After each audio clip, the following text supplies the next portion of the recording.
I ask that you please shut off your cell phones or at least put them on silent. And we encourage you to stay for the entire session, but we understand that your friends and family are among this adventure. So if and when you choose to leave, if you could do so quickly and quietly, that would be wonderful. And each presenter, because we only have 3 groups, will get about 20 minutes. And then after that, the remaining time will be used for questions and answers. So, all the presenters ready? Thank you. And I will give you time, so when you have 3 minutes, when you have 1 minute, so please glance in my direction occasionally. And whenever you're ready.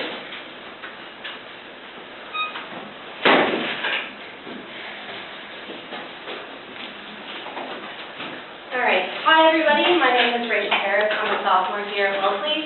This summer I had the opportunity to work with the MIT NASA Astrobiology Team stationed at the Institute's Department of Earth, Atmospheric and Planetary Sciences.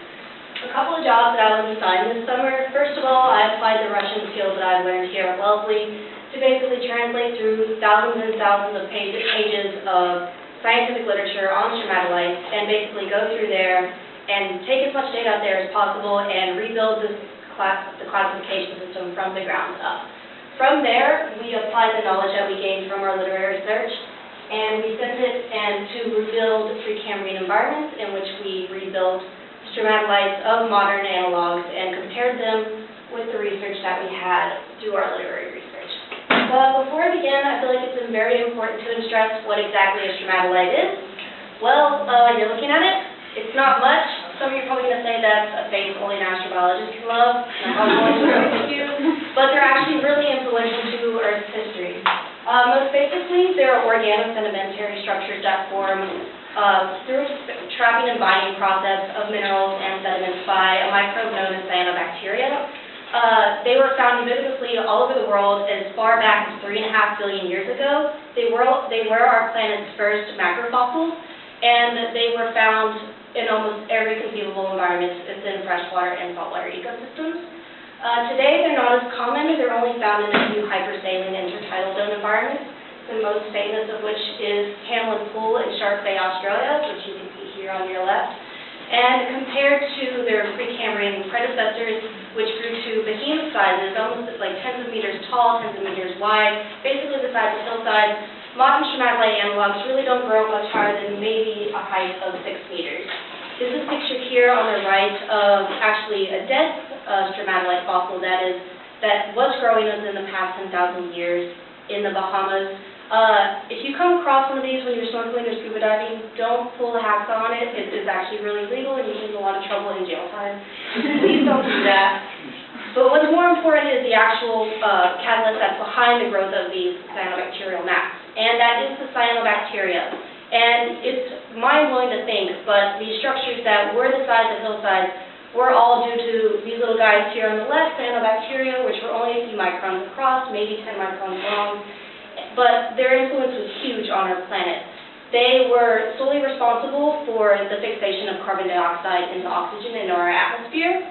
Around 530 million years ago, and today cyanobacteria still play a huge influence in the production of oxygen into our atmosphere. They are also the only known prokaryotes that can photosynthesize, and unlike their stromatolites in which they were found in historically, modern cyanobacteria are found in almost every conceivable environment on the planet today, not only freshwater and saltwater ecosystems, but in soil, even in solid rock, and most interestingly, in my opinion, on the fur of the floss bat. To give you an idea of what kind of impact that cyanobacteria are having on our planet today, this picture here on the right is a picture of a cyanobacterial bloom in a lake in Guatemala. To give you a size of just how large this is a caldera of a volcano. So clearly they have a huge impact on our planet and on the photosynthesis that's occurring here that's allowing aerobic life to survive, which is what I'll get into here. So around 530 million years ago, there was the first explosion of aerobic complex life, which really began to alter record as we know it. Prior to that, stromatolites basically dominated the planet for the previous 2.5 billion years. So it's kind of mind-blowing to think that a period that's known as the Cambrian explosion, which is the sudden biodiversification of complex aerobic life that occurred basically within a 10 million year window, was instantaneous and without any kind of predecessor before, indicating what kind of phyla we're going to explode at this time. And as what we've discovered through our fossil search is that the influx of the number of phyla that occurred at this time, there is a direct correlation between that and a sustainable amount of oxygen in the atmosphere too that would support complex aerobic life. And as we all know from our intro biology classes in high school or maybe even college, oxygen is a product of photosynthesis. And what was undergoing photosynthesis at this time? They were stromatolites. So we can see here that there is a direct correlation between the biodiversification of complex life and the peak of cyanobacterial and stromatolitic diversification. Unfortunately, algae brains come to an end. The cyanobacteria basically choke themselves out almost to extinction. This is what happens when you grow without any competitors for 2.5 billion years. You have no defense mechanisms, and when species came around in the Devonian, they were basically reduced to their modern levels of about 20% of their peak biodiversity. To go further than that, I think we need to understand what exactly forms the layers of a given stromatolite. An individual layer is called a lamina, and 3 main processes go into accreting it. The first and most important is the biological characteristics, that is the cyanobacteria actively binding and trapping sediments.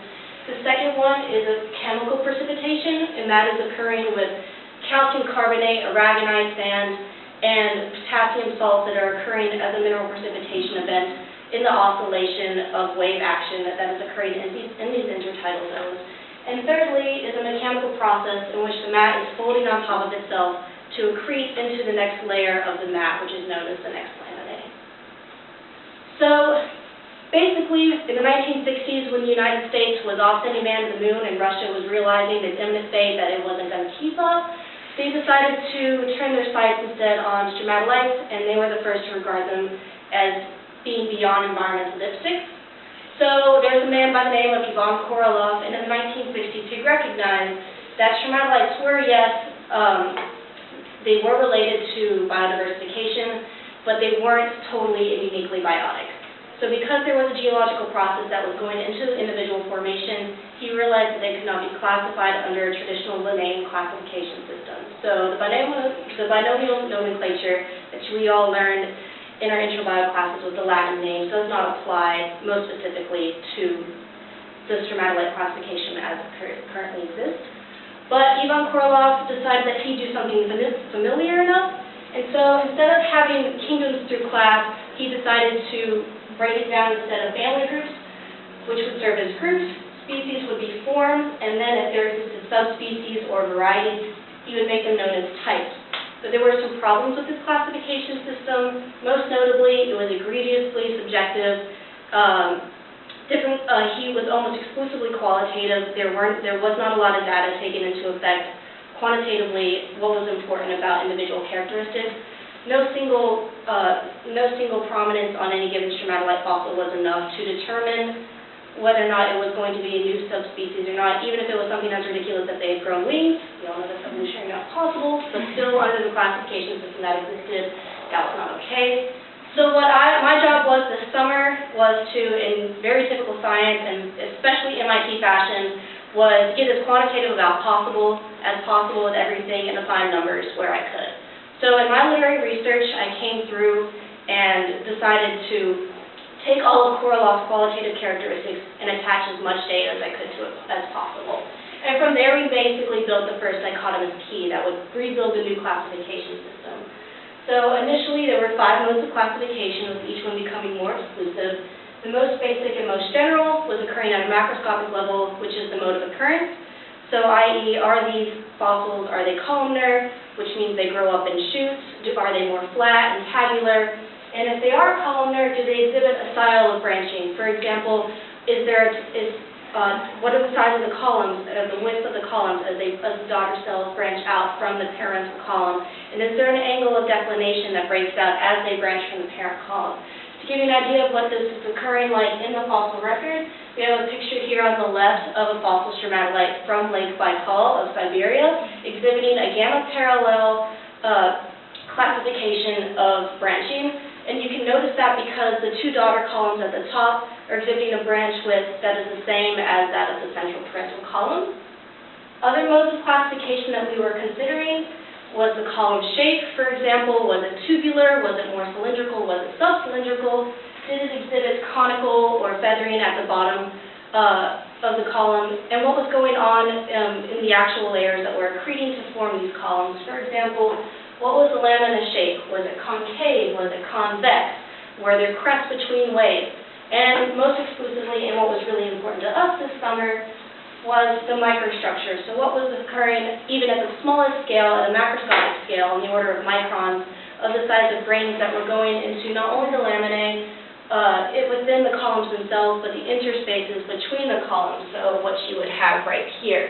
And most importantly, was there an exhibit of detritus, which was larger grain debris that was caught between columns in an oscillation or a storm event. So, and what also most importantly, what was occurring at a larger scale, such as a coalescence or a bridge, as you can see up there at the top. So what we did was we took all of this and we kept it in the back of our mind, and we decided to apply this in a modern sense. And so, though we realized a lot of evolution has happened in the past 3 billion years, we are also very cognizant of the fact that we can still grow stromatolites in a modern setting and have them be as successful as their Precambrian predecessors. So what me and my lab tech Peter did was on 4th of July Friday, we went and had a heyday at Petco, because nothing screams American independence like $1,000 worth of aquarium supplies. And we basically went to work setting up 2 different types of Precambrian environments. One was a freshwater environment, which was an analog for the hot springs that exist in Yellowstone National Park, and a saltwater tank that exhibited what was going on in Hamlin Pool in Shark Bay, Australia. Unfortunately, all of our saltwater tanks failed. We had very sad episodes of white fungus plagues come in and kill them. We had to have a copper concentration in our substrate that, as we found out, is extremely debilitating to early cyanobacterial mats. And finally, once we had a first oscillation event going to occur, the wave action, there was an overprecipitation of calcium carbonate, and our poor little cyanobacteria choked to death and died. So we turned our sights instead on our freshwater tanks. We removed all of our man-made substrates. My lab advisor, Tanya, this was probably my scariest day in the lab, she told me to take a hammer and chisel to the 2.9 billion-year-old stromatolite fossil from Morocco and told me to put it up as a substrate. I was terrified. I was about to walk out that day. And we were going to use this as a substrate. And we did. And it turned out it worked great. We had a aragonite sand at the bottom that was going to allow the precipitation of calcium carbonate. We added about 50 ml of cyanobacteria, which you can see in the green, and we allowed them to sit and grow and settle for about a period of 2 weeks before we decided to turn on the fans. And as you can see here, over time, they are beginning to accrete a mineral precipitation, as we can see here. And over time, they were starting to exhibit a conical form, which is very similar to the very earliest stages of stromatolite formation in the Precambrian. And once it finally got a grounding, we decided to turn the fans on, and this is what we got. We had a cyanobacterial bloom. Everything was great, almost too great. We thought we were going to kill everything, but then there was hope at the end. We noticed lamination occurring within the tank, which was very much, as you remember earlier when I showed you the lamina slide on the classification page. This is the exact same thing that's occurring in the lab that we saw in nature, and that was really exciting. So what we decided to do from there was go through and analyze the data that we could get out of this tank. We cut up biofilms and we subjected them to what are called lectin stains, which are basically sugar-binding proteins, and you can put them under different autofluorescences underneath a compound light microscope, and you can get information about the interaction between organic and inorganic material. And basically our focus for this here was to see the orientation of the cyanobacterial filaments, which you can see in violet, and the interaction that they play on the trapping and binding of sediment, which is what you're seeing in the neon green. From there, we decided to do an analysis with a scanning electron microscope, which was like a $5 million piece of equipment that most grad students don't get to work with, and it was like traumatizing to me here, like 19 years old at Harvard, trying to figure this out by myself. Thank God my laptop was there that day. But basically what we did was we cut stuff up even smaller using a cryostat. We treated it with gold palladium.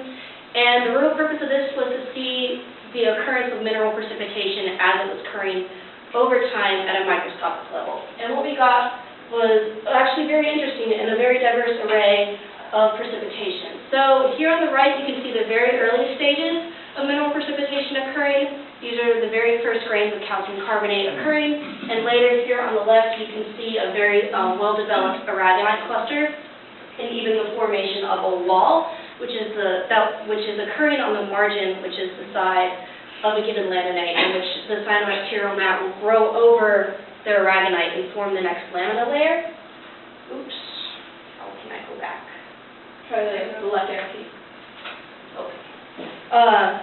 Other things that were really interesting to us were, we saw the fact here on the right that there are some instances where there was no mineral precipitation at all, and yet the cyanobacterial mat was still occurring.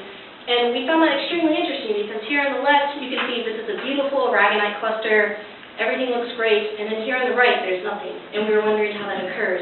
And what we ended up noticing was that these formations on the right were occurring in the presence of oxygen bubbles, which usually meant that there was some kind of stress going on that was inhibiting the mineral precipitation from occurring. So that's something that we're looking forward to in the future for analysis. So with all that in mind, we looked back at our literary information in our search, and we wanted to start making correlations with our data. And something that we were expecting to find was a correlation between the size of microstructure grains, so the grains of sediment and minerals that were found within the lamina of a given stromatolite with the size of a column diameter of the literal column of stromatolite. As you can see here, there was no correlation, but the most surprising thing that we found this summer was that there was a correlation between the column diameter and the size of grains in the interstitial spacing area, which, as you remember, is the space between columns. And from a mechanical sense, it makes a lot of sense, and we saw it in our own tanks. If you're in a high wave action environment where there's a lot of energy, if two columns are placed close to each other, there's a far greater likelihood of debris getting caught between them and staying lodged there. And that's something that we saw in the fossil record. So what's next for us? Well, we want to go back and revisit our saltwater tanks. I'm not going to let those guys die. Something very interesting, there was a paper recently published on the effects of volcanism right after the secondary snowball Earth event, which I'll get to in a minute, and how it affected the rise of complex life at the Cambrian explosion. And we think that there's a direct correlation between the amount of carbon dioxide that the volcanism produced at this time with the cyanobacterial bloom that allowed for an explosion of oxygen in the atmosphere at that time. Also related to that is this photo right here. There's a grad student in my lab who is conducting research on fossilized amoebas from this time between the two snowball Earth events, which I guess I'll go into a digression right now to explain, as there were two events about 630 and around 800 million years ago where the Earth was completely covered from pole to pole and about 3 miles thick worth of ice. So think of the last ice age on drugs, on steroids. And it was between the snowball Earth events were the first calcium carbonate shells, which were the precursors to sea shells. And something that she noticed in her research was that the same minerals that were precipitating into these shells were the same minerals that were precipitating from the stromatolites. So we were wondering if there was any kind of evolution going on between these two, if it was at all relevant. And as for me here at Wellesley, I'm continuing with my research in my lab. I want to give a big shout out to my advisor, Tanya. She can't be here today, but I love that woman to death for giving me the opportunity to even begin working with the NASA Astrobiology Team. I do not think that I was at all prepared for it, other than my Russian. And I feel like I'm real proof that you can come into Wellesley with not a lot of experience and no 300-level work and really get to do something that you really want to do if somebody gives you the chance. I also want to thank my lab tech, Peter. He has an amazing credit card. I want to thank my advisor, Wes Waters, and he's my major advisor here at Wellesley. I'm currently working on building an independent major in astrobiology with a minor in Russian language. Russian got me here. I want to thank my Tanner advisor, Tucker Crum. Sorry, wouldn't be here without her either.